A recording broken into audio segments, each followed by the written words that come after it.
Israel અને Iran વચ્ચે છેલ્લા ઘણા દિવસોથી યુદ્ધ ચાલતું હતું અને એની ભારતીય શેર બજારો ઉપર કઈ એવી મોટી ખાસ અસર દેખાતી નહોતી. પરંતુ રવિવારના દિવસે મોકાણના સમાચાર એ આવ્યા કે અમેરિકા પણ આ યુદ્ધની અંદર જોડાઈ ગયું અને અમેરિકાએ ઈરાનના 3 પરમાણુ સ્થળો પર હુમલા કરી દીધા. આ વાતથી આખી દુનિયાની અંદર ચિંતા ફેલાઈ ગઈ છે, કારણ કે એનો મતલબ એમ થાય કે હવે બીજા દેશો પણ જો ઈરાનને સપોર્ટ આપે અને આ યુદ્ધ છે એ લાંબુ ચાલે તો દુનિયાભરની હાલત ખરાબ થઈ જાય. હવે જે શેર બજાર સાથે સંકળાયેલા છે એ રોકાણકારોના મનમાં સવાલ એ છે કે સોમવારથી શરૂ થતું બજાર છે BSE અને NSE એમાં શું રહેશે. તો એના વિશે હું તમારી સાથે વાત કરીશ. મારું નામ રાજેશ શાહ છે અને તમે જોઈ રહ્યા છો ગુજરાતના સૌથી મોટા ડિજિટલ ન્યૂઝ પ્લેટફોર્મ ખબર છે.com. સોમવારે શેર બજાર કેવું રહેશે એ વિશે નિષ્ણાતોનું કહેવું એમ છે કે 3 મુદ્દાઓ બહુ મહત્ત્વના સાબિત થશે. એક, ઈરાનનું જે યુદ્ધ છે એની અંદર શું ડેવલપમેન્ટ થાય છે, કે યુદ્ધ વિરામ થઈ જાય છે કે યુદ્ધ આગળ ચાલે છે, એ મોટું ફેક્ટર છે. બીજું, વિદેશી સંસ્થાકીય રોકાણકારોનું વલણ.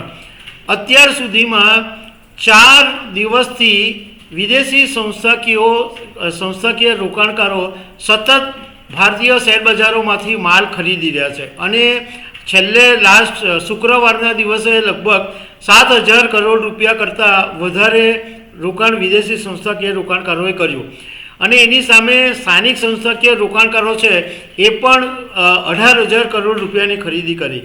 મતલબમાં અત્યારે FIIનું વલણ ઓકે છે, પણ સોમવારે બજાર ખુલતા શું રહેશે એ ખબર નથી.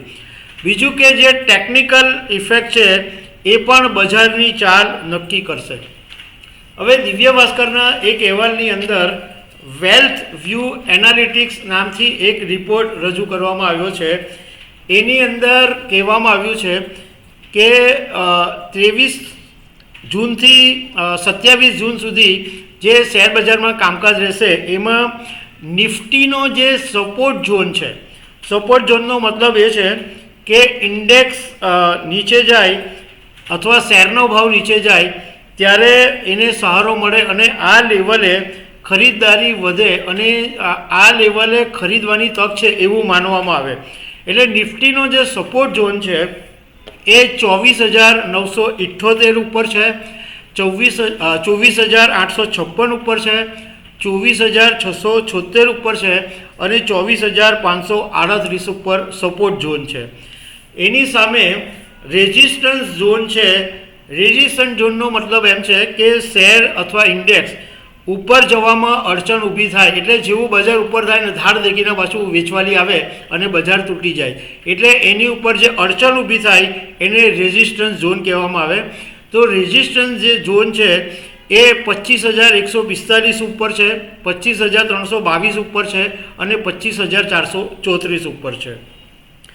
હવે આ વેલ્થ વ્યૂ એનાલિટિક્સે ટ્રેડર્સોને માટે કેટલોક ટાઈમ ઝોન પણ આપ્યો છે 23 થી 27 જૂન વચ્ચે.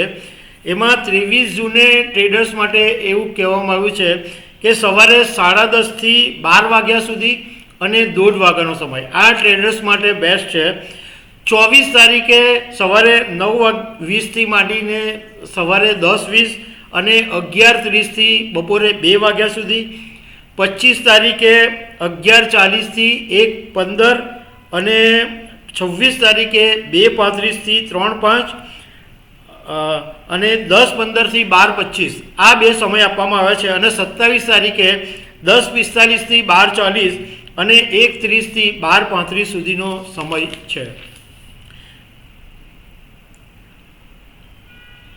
હવે આની અંદર એવું પણ કહેવામાં આવ્યું છે કે બીજું એક ફેક્ટર થોડી ઘણી જે નેક્સ્ટ વીકમાં અસર કરી શકે એ જુલાઈના અંત સુધીમાં ભારત અને અમેરિકાની વચ્ચે જે ટ્રેડ ડીલ થવાની છે એના કોઈક સારા ન્યૂઝ આવી જાય તો એ પણ શેરબજાર પર સારી અસર કરે.